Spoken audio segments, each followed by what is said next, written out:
কোন স্ত্রী যদি স্বামীকে একটি কথা বলে, একটি কথা বলার কারণেই ওই স্ত্রী জাহান্নামে যাবে।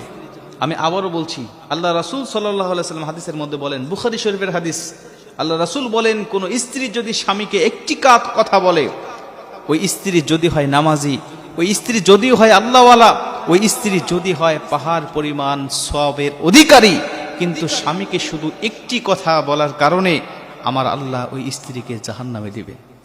এই হাদিসটা পড়ে অনেকেই পেরেশান হয়ে যায়।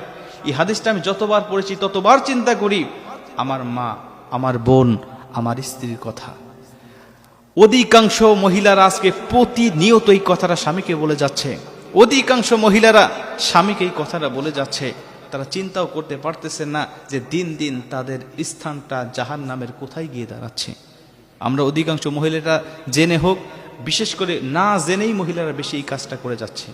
এই জন্য এই বিষয়টা আমাদের জানতে হবে এবং আমাদের মা বোনদেরকে জানাতে হবে। আল্লাহ রাসূল সাল্লাল্লাহু আলাইহি ওয়াসাল্লাম বলেন, বুখারী শরীফ 29 নম্বর হাদিস, আমাকে যখন জাহান্নামে নিয়ে যাওয়া হলো, আমি সেখানে গিয়ে উপস্থিত হলাম। আমি দেখলাম উরিতু নারা ফাইদা আকসারু আহলিহা নিসা ও ইয়াকফুর, অধিকাংশ মহিলারা হলো জাহান্নামী।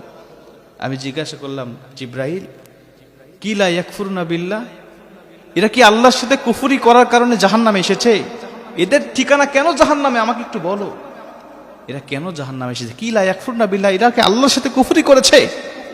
জিবরিল আমিন আলাইহিস সালাতু ওয়াস সালাম ডাক দিয়ে বলেন, ইয়া রাসূলুল্লাহ, ক্বালা ইয়াকফুরনাল আশিরা, এরা আল্লাহর সাথে কুফরি করার জন্য জাহান্নামে আসে নাই। এরা আল্লাহকে অবাধ্য হওয়ার জন্য, আল্লাহর সাথে শিরিক করার জন্য আল্লাহ এদেরকে জাহান্নামে দেয় নাই।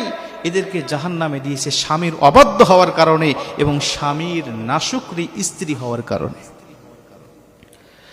মুসলমান ভাইরা আমার, খুব মনোযোগ দিয়ে কথাগুলো শুনে নেবেন।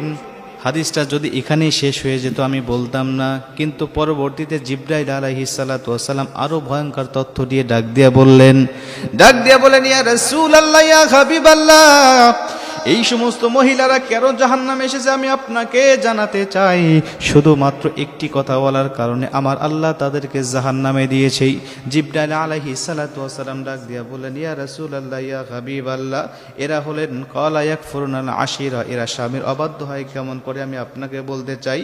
ওয়া ইয়াকফুরুনাল ইহসান, প্রত্যেকটা স্বামী, এদের স্বামী ছিল, তাদের সাথে ইহসান করেছে, ভালোবেসেছে, প্রত্যেকটা সময় তাদের হকগুলো আদায় করেছে। কোনো কিছুর প্রয়োজন হলে স্বামীরা সেগুলো তাদেরকে দিয়েছে, বাজার করতে বললে বাজার করেছে, মার্কেট করতে বললে মার্কেট করেছে, যখন যেটার প্রয়োজন হবে স্ত্রী আবদার করার সঙ্গে সঙ্গে দিয়েছে। কিন্তু হঠাৎ করে কোনো একদিন অবহেলার কারণে, হঠাৎ করে কোনো একদিন যদি স্বামী তাকে না দিতে পারে, যদি কোনো কিছু ভুলে হোক অথবা যে কোনো কারণবশত কারণে যদি না দিতে পারে, স্ত্রী তখন সারা জীবনের ইহসানের কথা ভুলে যায়, সারা জীবনের স্বামীর অবদানের কথা ভুলে যায়। তখন ডাক দিয়া বলেন, ক্বালাত মা রাআইতু মিনকা খায়রান কাত, আমি তোমার কাছ থেকে কোনোদিন ভালো কিছু পেলাম না, আমি তোমার কাছ থেকে কোনোদিন উত্তম ব্যবহার পেলাম না, আমি তোমার কাছ থেকে কোনোদিন কোনো কিছু চেয়ে তোমার কাছ থেকে পেলাম না। সারা জীবনের অবদানকে অস্বীকার করে একটা কথা বলে সে সবকিছু শেষ করে দিল। সারা জীবনের অবদান বেমালুম সে ভুলে গেল। সে বলছে, আমি কোনোদিন তোমার কাছ থেকে ভালো কিছু পাই নাই, আমি কোনোদিন তোমার কাছে আমি ভালোবাসা পাই নাই, আমি কোনোদিন তোমার কাছ থেকে কোনো কিছু চেয়ে আমি পাই নাই, সবকিছু সে অস্বীকার করে বসলো। শুধু এই একটি কথা অস্বীকার করার কারণে, একটা কথা বলে স্বামীর সমস্ত অবদানকে অস্বীকার করার কারণে বিশ্বনবী বলেন, ওই মহিলাকে আমার আল্লাহ জাহান্নামের মধ্যে ঢোকাবেন। আজকে অধিকাংশ মা বোন এই কাজগুলো করছেন।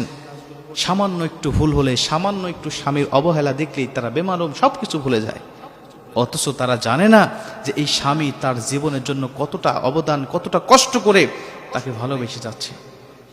আজকে অধিকাংশ ব্যাংকের দিকে যদি খবর করি, অধিকাংশ স্বামীরা স্ত্রীকে যেমন ভালোবাসে, স্ত্রীরা স্বামীর প্রতি ততটুকু ভালোবাসে না।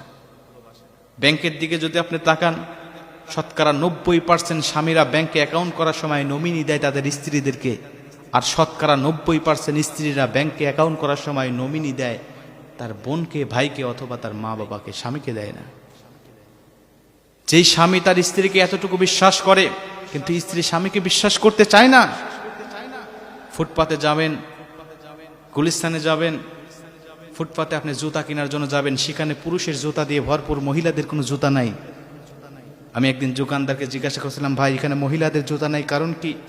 বলছেন, হুজুর এখানে কোনো মহিলা আসে না, আর কোনো পুরুষ এই ফুটপাত থেকে তার স্ত্রীকে জুতা কিনে দেয় না। ফুটপাত থেকে নয়, বরং দামি দামি মার্কেট থেকে স্ত্রীর জন্য জুতা কেনে, আর নিজের জন্য এই ফুটপাত থেকে জুতা কিনে নিয়ে স্বামীরা চলে যায়। একটা স্বামী স্ত্রীকে অনেক অবদান আছে স্ত্রীর জন্য, এটা বেমালুম ভুলে গেলে চলবে না। এই জন্য মা বোনদেরকে বলতে চাই, অবশ্যই এই বিষয়টা আপনাকে জানতে হবে। আপনার স্বামী আপনাকে ভালোবাসে, কোনো একটি কারণে হয়তো বা আপনাকে একদিন কিছু দিতে পারে নাই, একটু অবহেলা করেছে বা একটু ভুল করেছে, এটার জন্য আপনি সারা জীবনের অবদান আপনি অস্বীকার করবেন না।